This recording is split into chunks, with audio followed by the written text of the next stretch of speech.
Welcome to the Carriker Chronicles, the People Show. Check the Pulse of Nebraska Nation. Brought to you by Nebraska Spine Hospital, ladies and gentlemen. Today, I'm joined by a special guest. He's a three-time national champion with the University of Nebraska, played 8 years in the NFL, and is also in the Nebraska Football Hall of Fame. Mr. Jay Foreman, how you doing, my friend? I'm doing all right, man. How about yourself? Hey, man, just another year, right? Nothing weird about the past year and a half at all. Life's glorious. Let's dive right into it. Yeah, I know, right? Yeah, let's dive right into it. I'm curious, because I get different reactions from different people when I ask them this question. What are your thoughts? Do you like the transfer portal, and I call it the also known as college football free agency? But what are your thoughts on the transfer portal?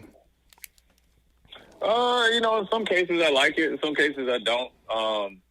I think, obviously, as, look, not to date myself, but us, older guys, it was looked extremely down upon to transfer, even if it was justifiably so back when we played, which I think hurt a lot of guys, I'm all for kids that want to play. If you're not going to get a chance and you got 2 or 3 guys ahead of you and you want to play at another college or, another level, then I'm all for it. Things change. Coaches get hired and fired a lot quicker than they have before. And situations change. And the way people recruit now is different. Or maybe they do it a lot more aggressively where, they'll recruit, say me and you are defensive tackles, and they recruit us just so, another Big Ten or, whatever school in their conference doesn't get you. And they had no intentions of, developing you just because of pure depth. And in some cases, I like it. In a lot of cases, I think in the majority of cases, it never really works out. I think, guys going from one Power 5 school to another generally doesn't work. I think you see more of it happening on a regular basis with quarterbacks because there's only one position that they can play. I think there's a purpose for it. I also think I like it that it puts more pressure on the coaches to re-recruit their kids on their staff or their kids on their roster, present-day roster at the time, on a consistent basis, right? And you got to constantly coach those guys. You got to constantly talk to those guys. You got to develop them. And it should make them, in my opinion, in theories, make them a better coach and developer because, I think they had the ease of, Adam and Jay is on they're on the back burner for a couple of years and it's up to them to get themselves better. Well, yeah. Adam and Jay still were these 4 or 5-star recruits, just 18 months ago and can still play and want to play and maybe should be playing but not haven't got the opportunity. Well, I better make sure that I'm spending some time with them and making sure that there's the plan that we talked about, in their living room for about 2 years, from their sophomore year to their, senior year coming to, get recruited is still, on the up and up. And, So in that case, I like it as well. I think it's probably something that needs to be adjusted just because I think it makes it too easy for guys to get, a place and, one thing goes wrong or they don't, get as many passes as they thought or something like that, and then they're ready to go. So, yeah, I think every case is unique, but it definitely serves its purpose. I think with the way that college coaches are leaving and going, there's no way you should be obligated for a player to stay, at a place that, that they're, the coaches that recruit them that aren't there. So I think it serves its purpose. Do you believe, it's a 2-part question, do you believe Nebraska has been hurt or helped more by the transfer portal? And why do you believe more defensive players are coming back for the Huskers? And this also includes the guys with the extra year of eligibility, the seniors because of COVID. It's kind of a 2-part question. But why do you believe the defensive players are coming back more so than the offensive players who tend to be going elsewhere? Yeah, well, I think it's a little different. I think Nebraska has gotten hurt by the transfer portal in the sense of, like for every Dedrick Mills, it's really worked out, right? Yeah. And then then there's some guys that haven't. But then I think it's really hurt Nebraska when you're not winning as much. And guys are coming in from, high schools and used to being the guy, and they're probably seeing some guys playing that they really think that they're better than, and they might be better, as good or better, but they're some guys are playing so it's easy to do it along with COVID right now because you get that extra year, right? Yeah. So that really hurt Nebraska, and it really hurts. You don't see a lot of guys transfer when you're winning, right? Just look at Alabama. The last year they had 4 first-round picks as receivers. They had guys that have waited. That their Najee Harris has waited. Plenty of times. Plenty of years. But they're winning and they're seeing it. But when you're losing, it's easier for guys to jump ship. So that's what probably hurt Nebraska. Really hurt Nebraska as far as the transfer portal. Now, as far as in my opinion, with the defensive guys coming back, I think it's just it's a different mentality. I think the defensive guys are always been more team-oriented guys. I think they saw a lot of success. They were easily the best and most consistent unit all year. They made a tremendous amount of growth. I think they see an opportunity to do something really good and special in the future.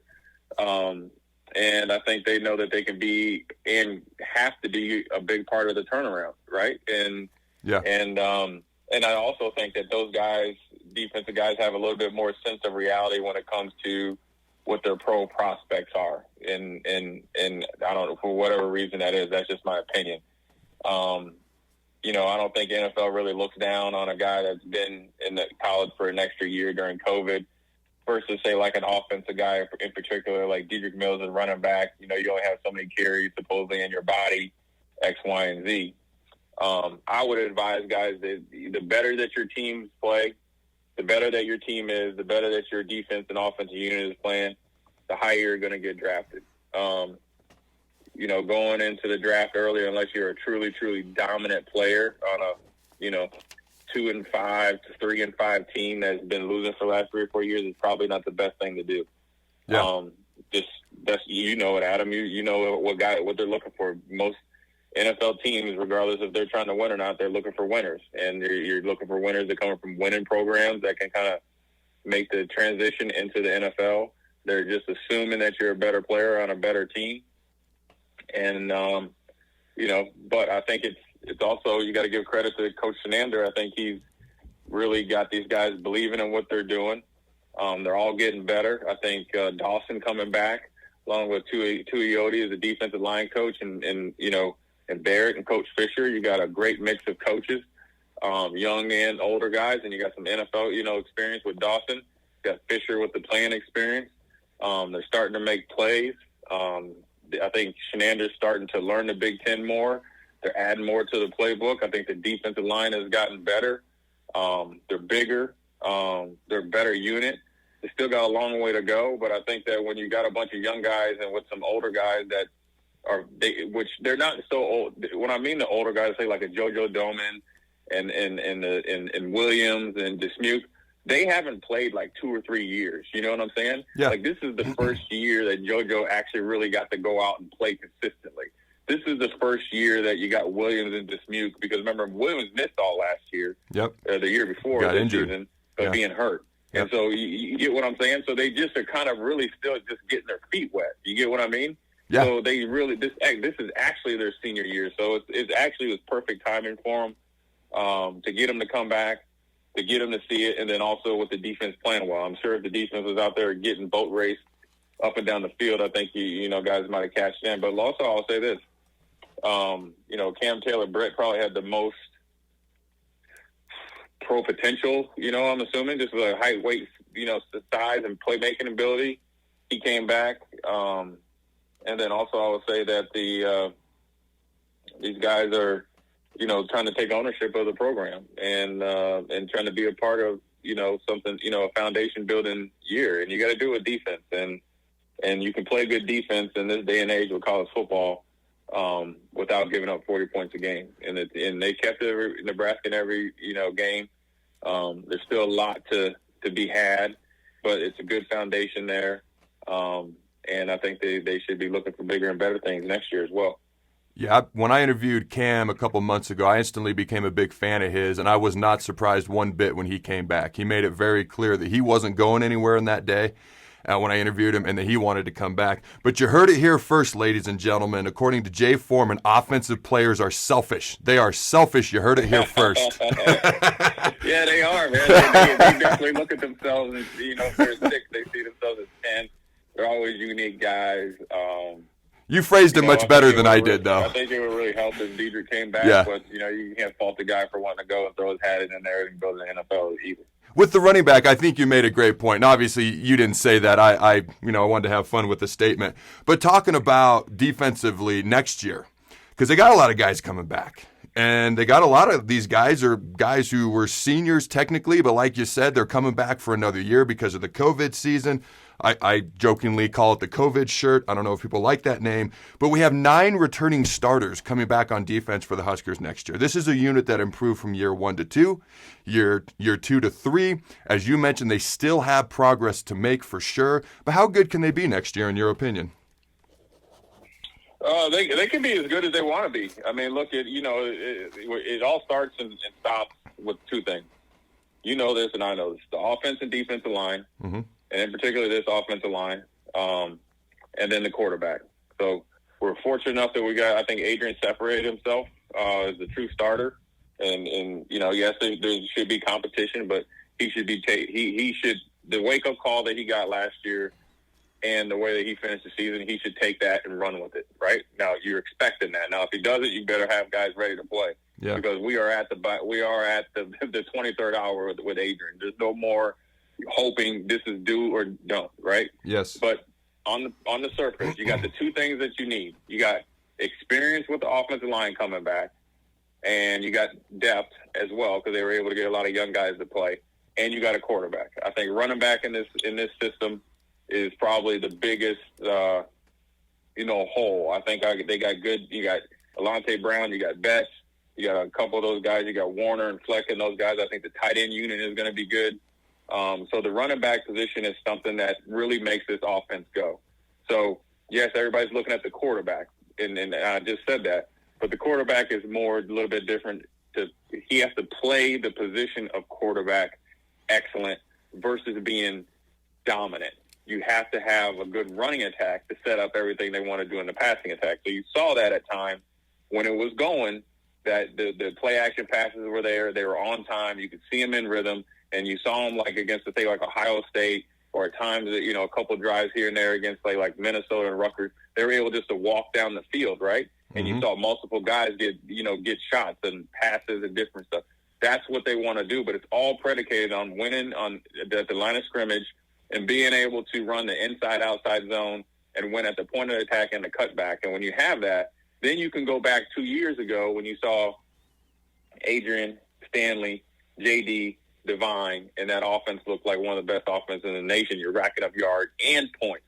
You're explosive, and you're able to grind it out. So we got to have not one running back, but 2 running backs step up. DJ Mills is going to be a big hole to fill because you saw when we saw when he got a chance to run the ball, he's pretty effective, and he got better as the more carries he got. So whether it's a new guy coming in, Ship, or some of the guys that have been around, or a new guy that they recruited, the opportunity is there. But it's almost to the point you got to put an APB out on campus too as well. We got to find running backs, and not just one, that can step up and be accounted for. Along with that offensive line, and I think the offense will be well.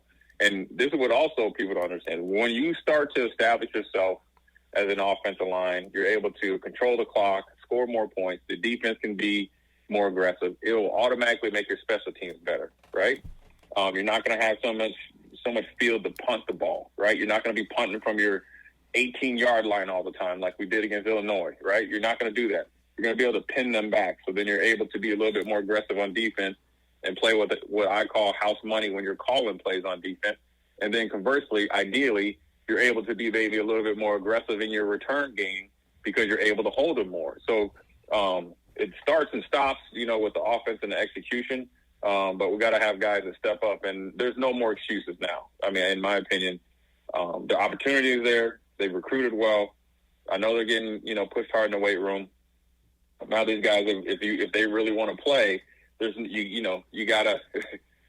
gotta make choices, and this, Adam. I think the biggest thing for some of these guys that are here in Nebraska, they have to make the choice of what they're willing to sacrifice in order to be good or great, and they haven't made that decision yet. And I can't make them make the decision. You can't make them to make the decision. It's something that they have to decide on their own.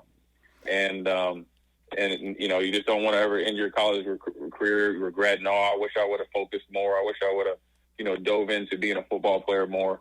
You don't want them to, you know, you don't want to end your career like that, or you don't want another kid to have to deal with that. So hopefully they step up here pretty soon. Yeah, I completely agree with you. I think year 4, I think it's kind of put up or shut up time. I think on the defensive side of the ball, they are starting to take ownership, and I think that's fun to see. On the offensive side of the ball, that is yet remain to be seen. I like that you said to put an APB out to find a running back. I like that. That was my favorite line. But I want to thank you for joining me. I appreciate your time, my friend. And until next time, Husker Nation, go Big Red, and always remember... throw the big bones, baby.